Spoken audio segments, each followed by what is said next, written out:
Patience is running thin in Zimbabwe as the country waits to learn who will be the next president. Hello, I'm Anand Naidu, and this is The Heat.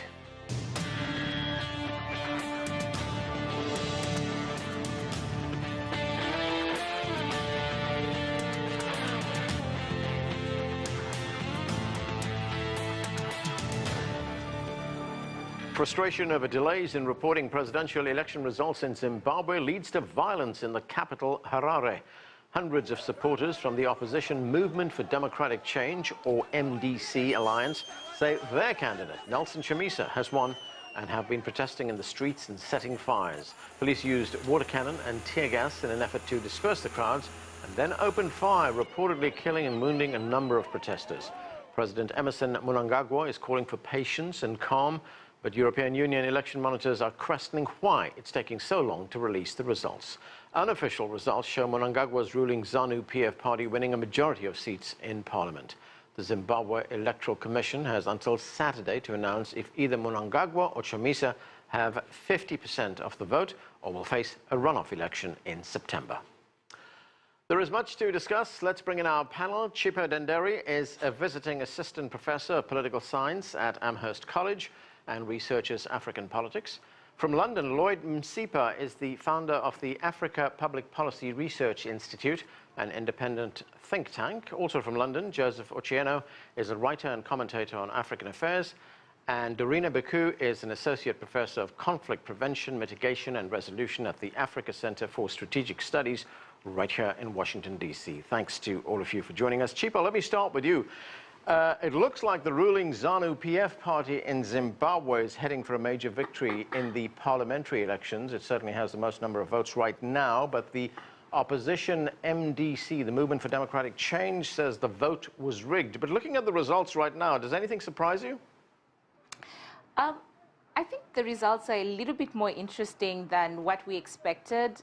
There has been a huge turnout, especially among young voters all over the country. So there was some perception that the MDC might do better. But as some of your viewers might know, the MDC has also recently split. So in places where the MDC would have normally done well in Matabeleland, their votes have been split. And when we add the multiple MDC faction results, we actually find that there are more than ZANU-PF. So ZANU-PF has sort of struck some luck in those areas. But there were some irregularities that opposition parties, not just the MDC, raised before the election to the Zimbabwe Electoral Commission that the commission did not respond to very well. So on election day, you had some citizens turned away because of confusion on where people are supposed to be voting.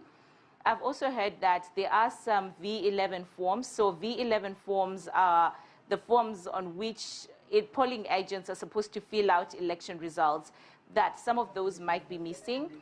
During a press conference last night with the Zimbabwe Electoral Commission, the commissioners were asked about missing forms from Victoria Falls.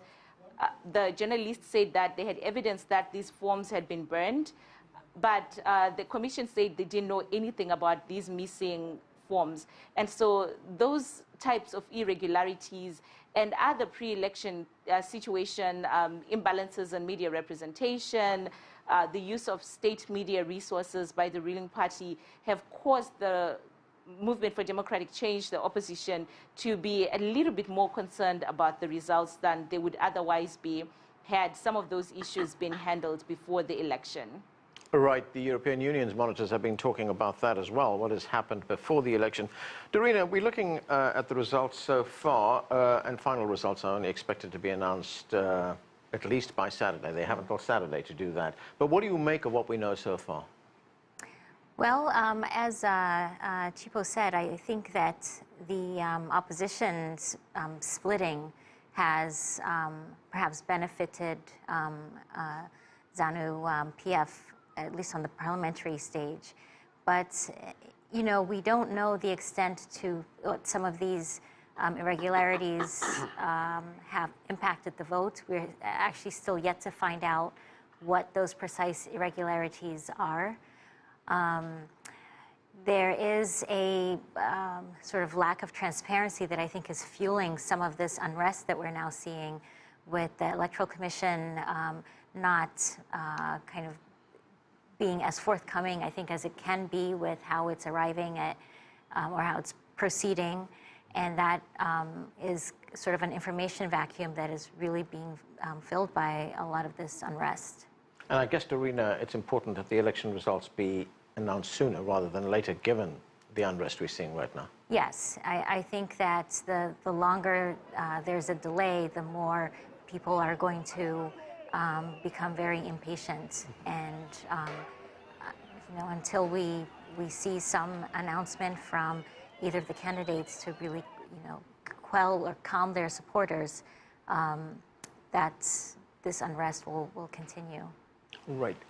Lloyd, if we look at Zimbabwe right now, it's a country that's facing enormous economic problems. The economic growth rate is very low. Unemployment is very high. We have figures varying from 11% all the way up to 95%. One would imagine that this would be fertile ground for the opposition to take away votes from the ruling party, but we're not seeing that. What's the attraction of ZANU-PF? As the other speaker said, one of the fundamental mistakes that the opposition made was to take the ruling party for granted, because they assumed that since the power transfer last year in November, this would be an easy pick for them. And it's quite clear with the way Chamisa was addressing the crowds, because he thought Emmerson Mnangagwa would be a simple walkover. What they forgot to factor in was that ZANU-PF, as a political party, is grounded in liberation war politics. And that means it draws most of its support from the rural areas. And you'll find that in this particular election, they ignored the urban areas and focused their attention on the rural areas. If you look at South Africa, for instance, when Malema addresses a rally, he gets about 60,000 people attending that rally. But the return on the vote is less than 10%. When the ANC does the same thing, they probably get about 20,000 people, and the return on them on the vote is 60%. What that tells you is that rallies do not win elections, but interaction with the grassroots. And that's what ZANU-PF does. ZANU-PF goes into the ground, speaks to the people, the villager, the headmen, and those are the people that carry the word. And that is why we are getting this, this result. This is reminiscent of 1980, where the freedoms that people had completely forgotten under Mugabe were introduced by Emmerson Mnangagwa since November last year. And for them, that was a big thing. So we can fluff around about rigging and everything, but let's not forget that the people in the urban areas live by completely different rules from the people in the rural areas. And of course, Malema that you referred to there is Julius Malema, who is the leader of the economic freedom fighters in South Africa. Joseph, from what you've heard so far, from what we see so far, has ZANU-PF played this election very well?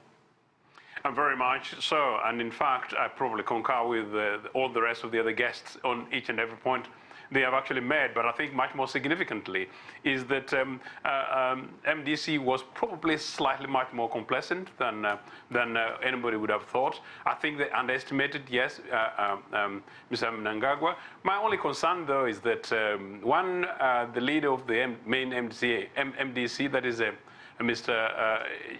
Chamisa, suggesting as way back as 2-3 days ago that unless they won, unless they got a victory results, then the election would have been rigged.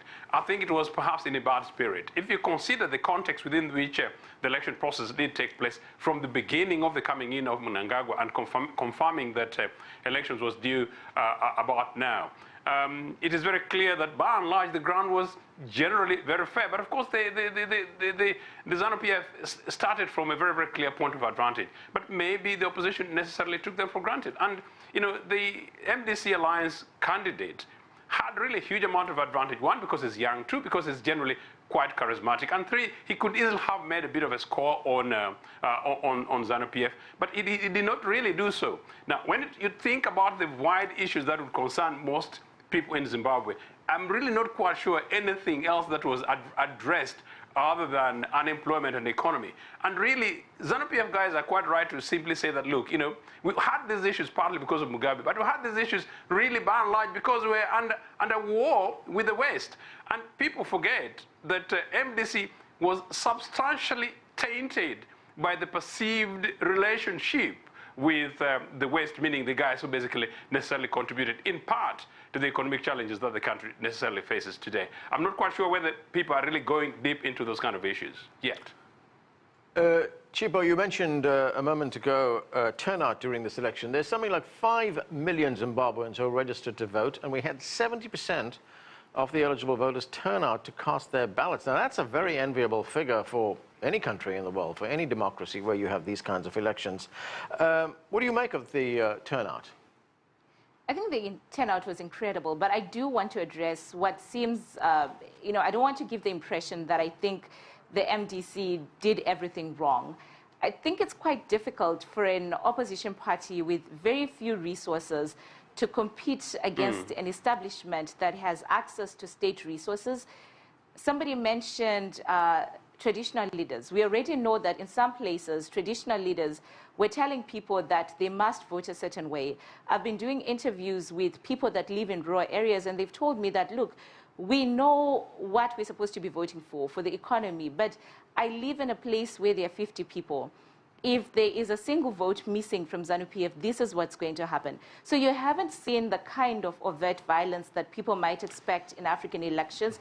But if people are also going to be honest and truthful, they'll remember that in 2008, prior to the election, we didn't see overt violence. What we did see was violence after the election. And so these are things that people should really consider, whether or not the campaign environment was free and fair. People are talking about the lack of substance from Nelson Chamisa, which might be a fair critique of Nelson Chamisa. But what we also know that is ZANU-PF wasn't offering any sound policies. Rural areas, they are suffering from the poor economy just as voters in urban areas. Did we see ZANU-PF offering sound policies to rural voters? Not really. Have we seen any changes in the economy since the November transition? Not really. So these are all things that I think we need to put into context as we talk about a free and fair election, as we talk about people's ability to turn out. But even with all of that, we've had this massive turnout in urban areas. We've had an incredible number of first-time voters turning out to vote. Lloyd, I know you want to say something. Go ahead. All right, yes. I was going to speak about what Chipo's just said with regards to traditional leaders. She should be aware that actually a legal instrument is now in place, making it illegal for traditional chiefs to support any political party. But what has been happening, which we are all mindful of, is that since November last year, Emmerson Mnangagwa has championed a lot of policies that have been quite relevant to the rural population. The command agriculture policy, for instance, that has given the rural voter, a new lease of life. He's refurbished the cattle, for them to start looking after more cattle. He's been supplying them with inputs for the agriculture. So those are the empirical issues that matter to the traditional rural person. Whilst if you look at the urban areas, Chamisa comes in with, high-sounding promises like, bullet trains and things like that. While that might appeal to the urban voter, it is not something that the rural voter will be interested in. And let's not forget the fact that the MDC alliance is a loose coalition of friends of 7 political parties. They have no membership base. So for anybody to expect a political party that has no membership to win an election is it's asking for the impossible. Dorina, what do you make of that? Our priority is very different in Zimbabwe for those who live in rural areas and those who live in the cities. I think that they would be different. So I think that Chipo was trying to say that, and that makes sense to me. I think they have different priorities. And they also have different narratives with, what they might envision in terms of, political party. And traditionally, the MDC has kind of catered to that. And I think that's a long-running critique of the MDC, that it didn't appeal enough to the rural base. Or even cultivate, a rural base. But at the same time, it's also a numbers game. Right. Yeah. Chipo, you wanted to say something on the role that traditional leaders have played? Yeah, I think it's fantastic to talk about laws. I mean, Zimbabwe's laws are excellent. The constitution is beautiful. The question is whether or not those laws have been followed. In fact, how we came about with the discussion of traditional leaders is because a chief had been telling people that he supported ZANU-PF, and so that's how we came to this case. Now, the question is about the application of the law. We've had the Constitution since 2013. How many of the constitutional requirements have actually been applied? When we talk about the failure of the MDC to make inroads in rural areas, we actually ignore that until November, it was difficult for the opposition to campaign in rural areas. Even now, I was just doing interviews with people in Wedza. They were telling me that you couldn't see posters for the opposition party. So the opposition has done a lot of things, and I've written about their weaknesses. But I do think that it's important for us to realize that the last 38 years have not been a democracy. So when we talk about Zimbabwean elections as though we're talking about a democracy, I think we do the people of Zimbabwe a disservice. When we talk about coalitions as if coalitions don't matter, then it shows that we clearly don't really grasp how African countries have come out of dictatorships. Let me remind you of Zambia in 1990, that it was a coalition that took Kaunda out. Let me remind you of Kenya when they took out Moi, that it was in fact a coalition that took out Moi. Let me remind you again of Senegal, that it was a coalition that took out the dictatorship in Senegal and in Malawi. So you have to have a coalition of, even if it's of loose people, but with similar interest, in order to take out a dictatorship. Joseph, what do you make of this, that there has been a very uneven playing field in Zimbabwe? In fact, the European Union Observer Mission said that a truly level playing field was not achieved, and there was a misuse of state resources, instances of coercion, intimidation, partisan behavior by traditional leaders, and overt bias in state media. Is there any validity to any of this?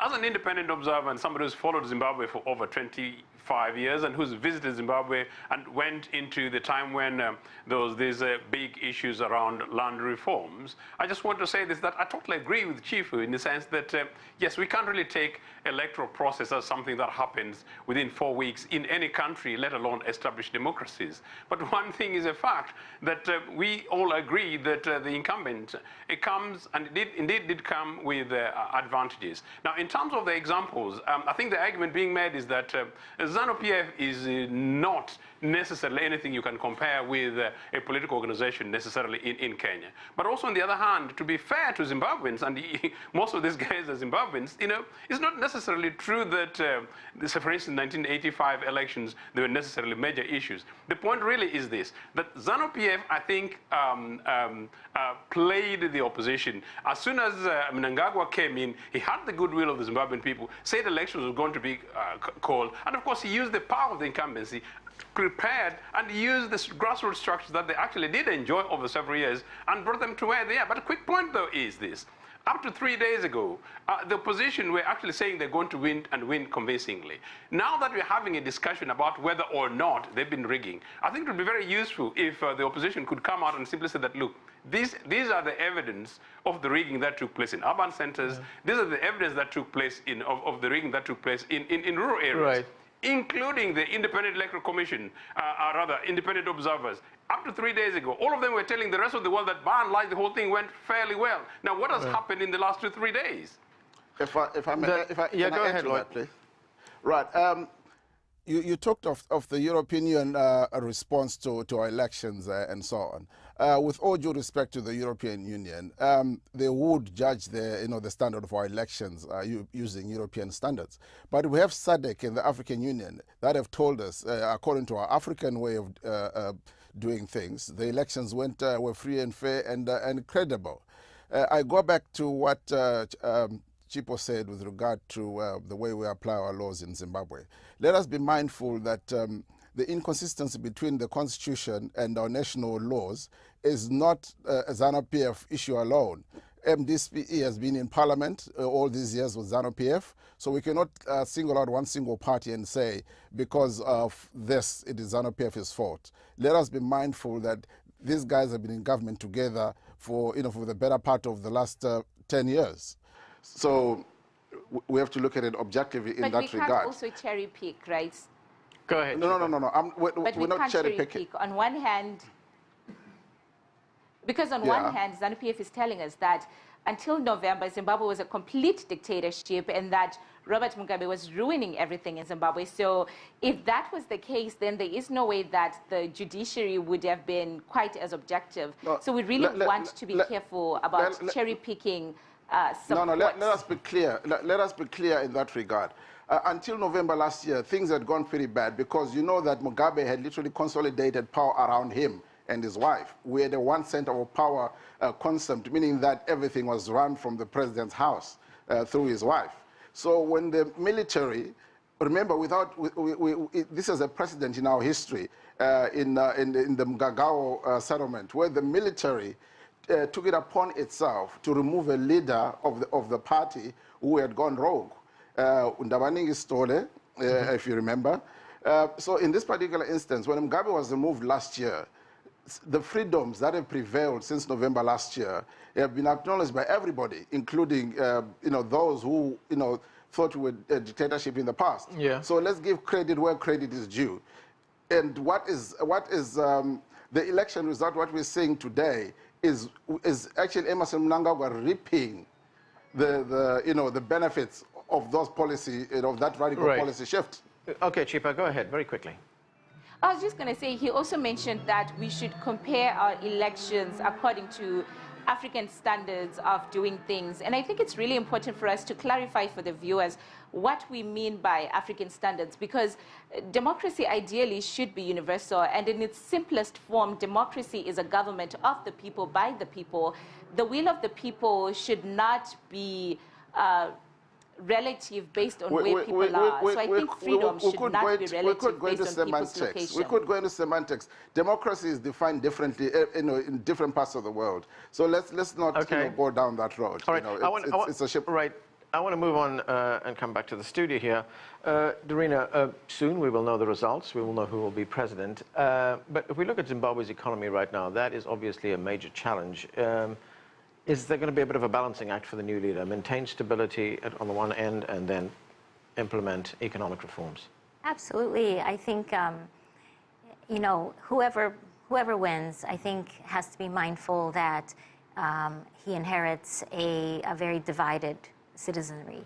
And so there's going to have to be some type of olive branch or some semblance of, inclusivity, acknowledging that this has been very fraught, because if that sort of peacemaking isn't done, it's going to be very difficult to attract investors. And I think that was part of ZANU-PF's sort of their campaign was we are going to be inviting investors into Zimbabwe. That's why he went to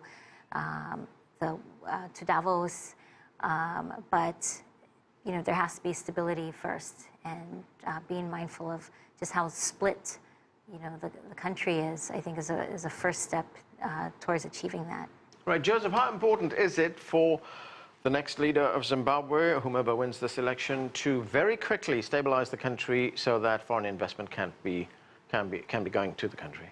I think it's extremely important, and that's why I'm saying it's extremely sad for those of us who observe Zimbabwe from a distance, that there are signs of developments of a possibility of violence and conflict. I think up to the time of the elections, starting from the time when Mugabe left, there was a concerted attempt from the Mnangagwa leadership and seemingly a consistent voice too from the opposition that Zimbabweans had rallied around themselves and they're prepared to let the Mugabe era go away so that with these elections they could consolidate together in unity.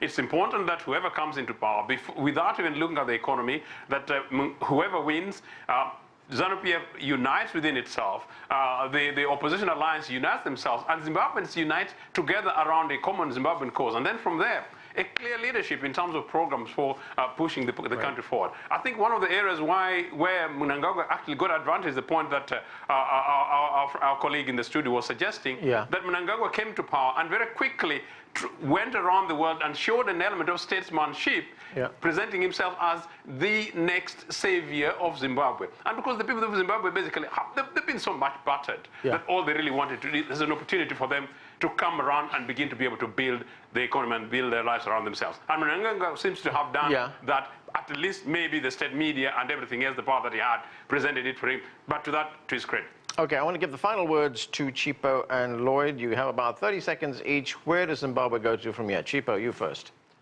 I think what Zimbabwe needs right now are leaders that are kind.